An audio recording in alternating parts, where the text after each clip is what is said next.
Hello friends, आज हम फिर एक बार स्टैटिस्टिक पढ़ने जा रहे हैं। क्लास 11 का है, ठीक है। सूचना का प्रस्तुतिकरण, ये जो है ये चैप्टर अपना चैप्टर नंबर 2 है, ठीक है। चैप्टर नंबर 2 हम पढ़ने जा रहे हैं। चैप्टर नंबर 2 में मैं आपको बता दूं, चैप्टर नंबर 2 में हम 2.1 जो है पढ़ रहे थे और 2.1 में सवाल नंबर 7 इस वीडियो में मैं आपको बताने जा रहा हूं, ठीक है।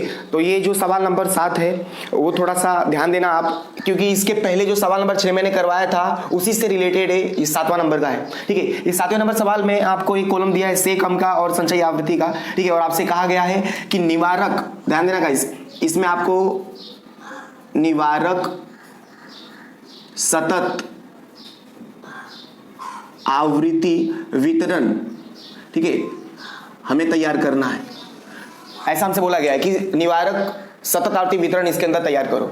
तो निवारक सतत आवृत्ति वितरण तैयार करना है, तो ये निवारक क्या है पहले वो जानना जरूरी है। अगर आप ये जानना चाहते हो कि निवारक का मतलब क्या होता है तो इसके पहले का वीडियो, ठीक है, इस वीडियो नंबर 2 में, ठीक है, ये वीडियो नंबर 3 है, वीडियो नंबर 2 में मैंने बताया है कि निवारक और अनिवारक क्या होता है। आप उसमें जाकर के देख सकते हो, ठीक है। इसका लिंक जो है मैं डिस्क्रिप्शन में आपको मैं दे दूंगा, आप वहां पे जाकर के देख सकते हो। तो यहाँ पे हम बात करते हैं कि हमें निवारक सतत आवृत्ति वितरण बनाना है, उसका एक कोष्टक होगा, ठीक है। तो निवारक सतत आवृत्ति वितरण में से कम के ऊपर से आपको वर्ग बनाना पड़ता है, ठीक है, ध्यान देना। उसके बाद संचयी आवृत्ति से आपको FI बनाना पड़ता है, ठीक है, जिसको आप आवृत्ति भी हम हिंदी में कहते हैं, ठीक है। FI हमारा उसका सांकेतिक रूप हो गया, ठीक है।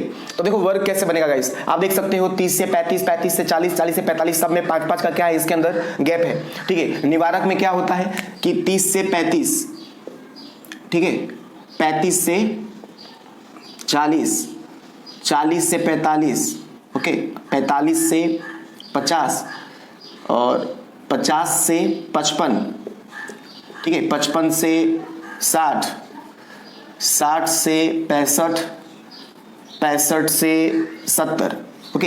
एक जो है लास्ट वाला गैप रहेगा, क्योंकि इसमें हम 0 एक्स्ट्रा लेते हैं। संचयी आवृत्ति जब भी हम तैयार करते हैं तो उसमें 0 हम लेते हैं, ठीक है। 0 क्यों आता है ये अगर आपको जानना है तो आपको वीडियो नंबर 1 जो है देखना पड़ेगा, ठीक है। चैप्टर नंबर 2 का वीडियो नंबर आप 1 देखो, उसमें आपको पता चल जाएगा कि संचयी आवृत्ति में 0 क्यों दिया जाता है।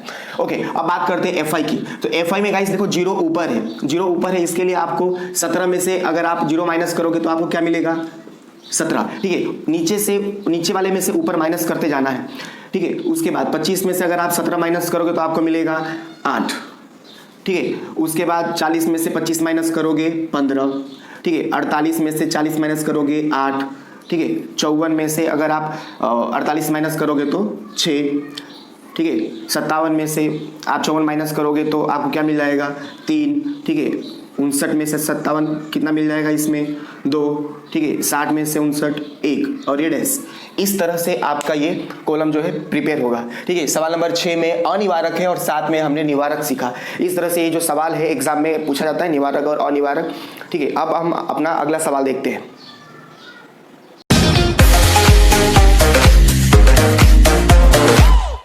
तो अब हम हमारा अगला सवाल देखते हैं, ठीक है। अगला सवाल है हमारा सवाल नंबर 8, ठीक है।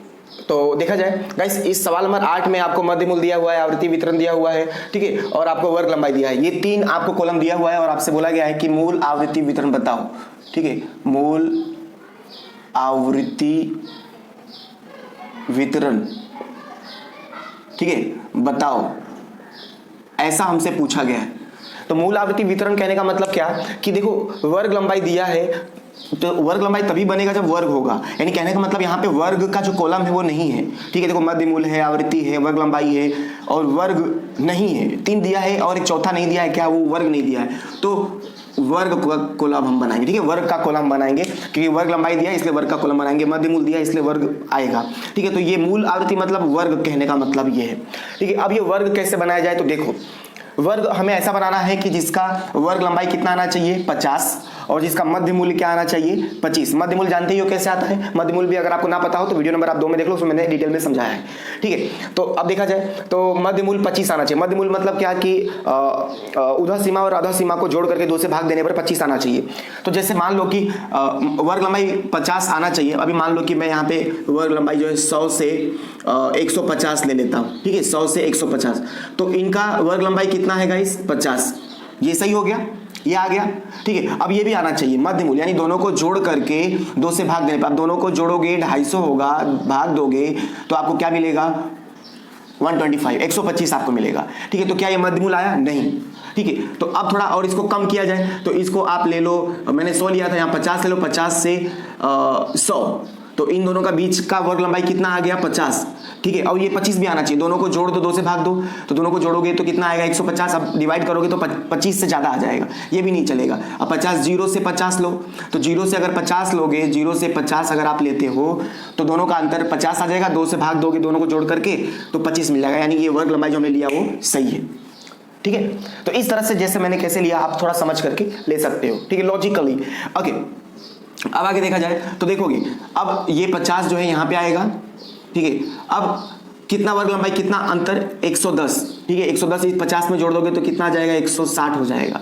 अब 160 यहाँ पे आएगा, अब 160 में 140 जोड़ दो तो 300, ठीक है। 300 यहाँ पे आएगा, 200 जोड़ दो 500, 500 यहाँ आएगा, ठीक है। 300 जोड़ दो 800, 800 यहाँ आएगा, 200 जोड़ दो 1000, ठीक है। इस तरह से आपने वर्ग लंबाई जो है कंप्लीट की। उम्मीद है कि आपको ये सवाल पसंद आया होगा। अगर पसंद आए तो प्लीज हमें सपोर्ट करने के लिए इसे शेयर और लाइक सब्सक्राइब जरूर करें, ठीक है। तो अब हम अगला सवाल देखते हैं, ठीक है।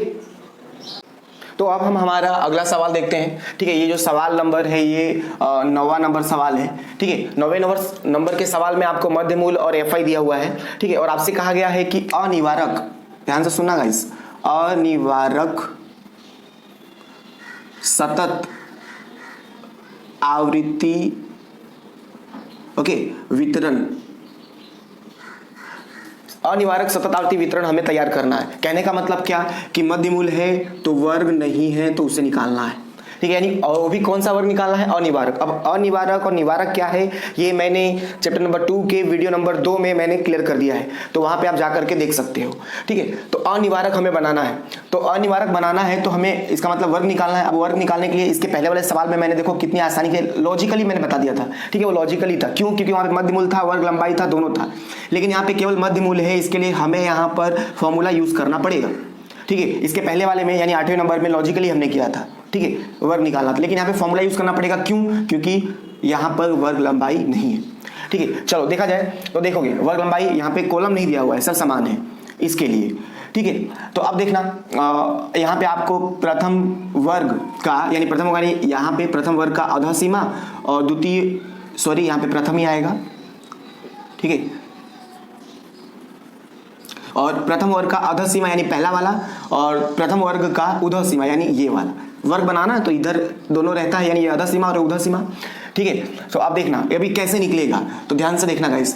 तो प्रथम का ही मध्य मूल क्या है, प्रथम का 11.5 माइनस 1/2, वर्ग लंबाई कितना आ रहा है गाइस 10 आ रहा है, ठीक है। तो 11.5 माइनस यहाँ 5 आ गया 6.5, ठीक है। अब प्रथम वर्ग का ही उधः सीमा यानी ये वाला निकालना है, तो उसमें प्रथम वाले में मध्य मूल क्या है 11.5 ही है प्लस 1/2, ठीक है। वर्ग लंबाई कितना है 10 है, तो 11.5 प्लस 5 कितना हो गया यहाँ पे, ये हो गया 16.5।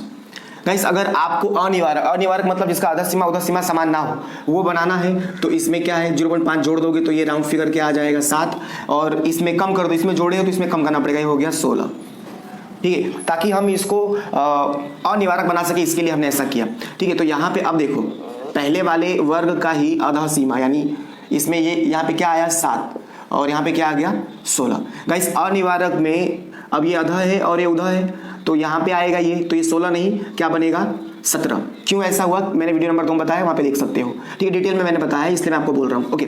अब यहाँ पर अब ध्यान देना गाइस 17 आ गया। अब उसके बाद 17 में वर्ग लंबाई क्या है जोड़ दो, 10 जोड़ोगे, ठीक है। लेकिन यहाँ 10 जोड़ना है, लेकिन देखो 10 जोड़ोगे तो यहाँ पे क्या आ जाएगा 17 है 27 आएगा, लेकिन हम यहाँ पे क्या लिखेंगे 26, यहाँ पे आ गया 27, ठीक है। और इसमें 10 जोड़ो, 10 जोड़ोगे तो क्या 37 आएगा, लेकिन हम लिखेंगे 36, तो यहाँ पे आएगा 37। 10 जोड़ो क्योंकि 10 का वर्ग लंबाई है, यहाँ पे 47 आएगा, लेकिन हम 46 लिखेंगे, यहाँ पे आ गया आपका 47, और 10 जोड़ोगे तो यहाँ पे आ गया आपका 56। इस तरह से आपका ये वर्ग जो है तैयार होता है। ये सवाल नंबर 9 जो है कंप्लीट। उम्मीद है कि आपको ये समझ में आया होगा, ठीक है। प्लीज इसे लाइक शेयर सब्सक्राइब जरूर करें। अब इसका अगला जो है क्वेश्चन नंबर जो 2.1 का जो है वो क्वेश्चन नंबर जो 10 है वो देखा जाए। सवाल नंबर हम 10 देखते हैं। गाइस सवाल नंबर 10 में आपको वर्ग दिया हुआ है और FI दिया हुआ है, ओके। इन दोनों दोनों के ऊपर से आपको बोला है कि वर्ग सीमाओं से, देख सकते हो आप, वर्ग सीमाओं से वर्ग सीमा बिंदु को ज्ञात करो, यानी वर्ग सीमाओं से वर्ग सीमा बिंदु ज्ञात करना है। ठीक है, वर्ग दे दिया है फिर भी बोल रहा है वर्ग ज्ञात करने के लिए। ठीक है, तो जब भी आपको वर्ग के ऊपर से वर्ग ज्ञात करना हो, वर्ग सीमाओं से वर्ग सीमा बिंदु ज्ञात करना हो, तो आपको 0.0125 जो है एक बार प्लस करना है और एक बार माइनस करना है। ठीक है, अधः में आपको क्या करना है, अधः में आपको माइनस करना है और उधः में आपको क्या करना है, प्लस करना है। देखते हैं, तो देखो अब ये आपका अधः सीमा है, इसमें आपको क्या करना है, 0.1 में से जो है आप 0.0125 माइनस करोगे तो आपको मिलेगा 0.9875। ठीक है, अब इसमें प्लस करना है, जब इसमें प्लस करोगे तो 1.4875 मिलेगा।